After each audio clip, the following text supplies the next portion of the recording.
Эти отважные узбеки покинули свои дома в Центральной Азии, чтобы воевать против армии Гитлера. Как и все советские мужчины, они ушли сражаться за целостность советских территорий, за свой дом, за свою землю и за свободу. Позже, одетых в лохмотья, их взяли в плен и отвезли в концентрационный лагерь в Нидерландах. Сегодня немногие из ныне живущих помнят историю о 101 узбеке, которых нацисты убили в лесу, неподалеку от голландского города Амерсфорд в 1942 году. Память о них могла бы быть стерта окончательно, если бы не один дотошный журналист. Эта история всплыла 22 года назад, когда голландский журналист по имени Ремко Рейдинг вернулся в Амерсфорд после нескольких лет работы в России. От друга он услышал о советском военном кладбище, находящемся неподалеку. Рейдинг решил подробнее узнать об истории возникновения этого кладбища. Выяснилось, что на этом месте были похоронены 865 советских солдат. Все, кроме 101 солдата, были привезены из Германии или других регионов Голландии. Однако 101 солдат, из которых все оказались безымянные, были расстреляны в самом Амерсфорде. И сегодня, благодаря таким людям, как Ремко Рейдинг, мы сможем рассказать вам историю о 101 несломленном советском бойце из Узбекистана. 27 сентября 1941 года в ворота расположенного в Нидерландах немецкого концлагеря Амерсфорд вошла очередная колонна военнопленных с Восточного фронта. В их числе были 100 узбеков-красноармейцев, попавших в плен под Смоленском, а вернее их было 101. Азиаты нечасто массово попадали в плен в руки нацистов, ну а если попадали, то были для них весьма желанной добычей. На примере жителей Средней Азии немцы планировали показать превосходство арийской расы, поэтому им была уготована особая, ужасная и незавидная участь. Один из местных жителей города Амерсфорд, Хенк Брукзаузен, позже вспоминал: одетые в лохмотья, они даже не выглядели как солдаты. Нацисты провели их по главной улице, выставляя на показ, от вокзала до самого концлагеря. Они были слабые, маленькие, их ноги были обернуты в старые тряпки.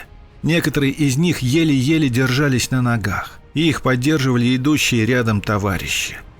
Брукзаузен утверждал, что вид изможденных людей, неизвестный местным жителям нации, вызывал у многих сочувствие. Горожане пытались дать им хлеб, воду и сыр, но охранники не разрешали этого делать, хотя раньше нередко позволяли подкармливать узников.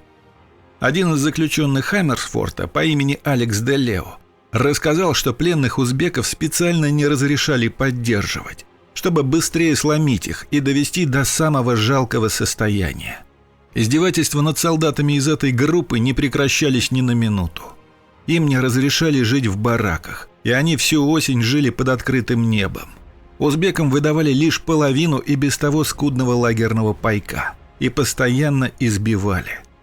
Нацисты называли их недочеловеками и запрещали другим пленным к ним приближаться. А когда однажды кто-то сумел передать несчастным узбекам немного еды, то ее тут же отобрали, а весь лагерь лишили пищи на несколько суток. Оказалось, что среди пленных солдат были не только жители Узбекистана, но и казахи, башкиры, киргизы и таджики. Однако больше всего было именно узбеков, жителей Самарканда. Эта группа узников концлагеря была на особом контроле у самого Геббельса. Министр пропаганды Рейха приказал специально доводить их до крайней степени истощения, чтобы снять киноролик о том, как пленные азиаты дерутся за еду. Дикие варвары, сцепившиеся друг с другом за жалкие объедки, должны были наглядно продемонстрировать немцам и их союзникам, какие неполноценные дикари живут в стране, куда фюрер решил силой привести арийский порядок. В один из дней в Амерсфорд прибыла съемочная группа, перед которой выстроили едва державшихся на ногах советских солдат. Перед ними на землю бросили буханку хлеба. Но все пошло не совсем так, как планировали нацисты. Истощенные люди не стали кататься по земле, пытаясь вырывать друг у друга хлеб.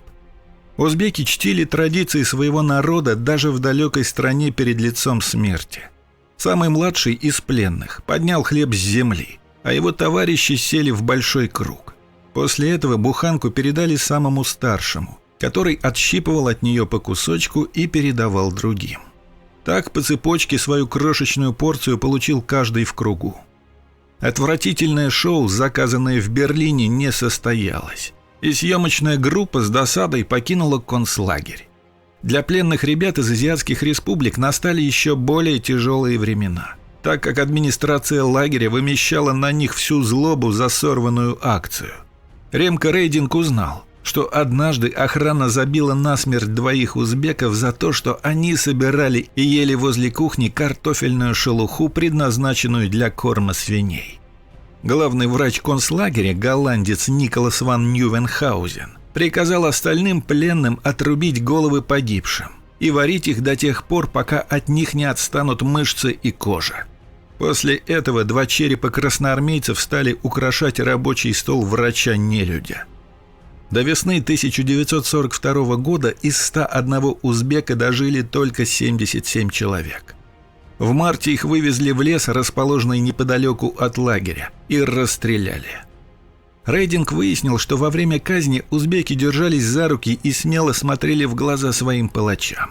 Эти подробности рассказал исследователю один из бывших надзирателей Амерсфорта, который стал свидетелем той казни. В мае 1945 года комендант концлагеря Амерсфорт, унтерштурмфюрер СС Карл Петер Берг, сжег все документы, поэтому узнать имена всех солдат, совершивших этот подвиг, будет очень сложно. Историкам удалось выяснить лишь имена 2 бойцов. Их звали Кадыров Хатам и Муратов Заир. Но Ремко Рейдинг и его помощники не сидят сложа руки и продолжают искать способы узнать каждого из погибших героев поименно. Стоит отметить, что во время Великой Отечественной войны узбеки принимали участие в боях за освобождение Москвы, Сталинграда, Кавказа, Крыма, Курска, Украины, Белоруссии и европейских стран. Кроме того, они мужественно сражались в рядах различных партизанских отрядов. В Узбекской ССР были сформированы и укомплектованы 15 узбекских дивизий и бригад. Кроме этих военных подразделений, десятки тысяч молодых узбеков были призваны в ряды Красной армии. Со стороны военных училищ, дислоцированных в Ташкенте, были подготовлены для фронта несколько тысяч командиров и политработников. В первые годы войны только лишь из города Ташкента 100 тысяч молодых людей, в том числе девушек, были призваны на военную службу. Из 6,5 миллионов граждан, проживающих в то время на территории Узбекской ССР, около 2 миллионов принимали участие в Великой Отечественной войне. Более 500 тысяч узбеков погибли, 640 тысяч получили ранения различной степени тяжести, 158 тысяч считаются пропавшими без вести. На этом у меня все. Если видео было вам интересно, поддержите нас лайком и не забывайте подписаться. До новых встреч!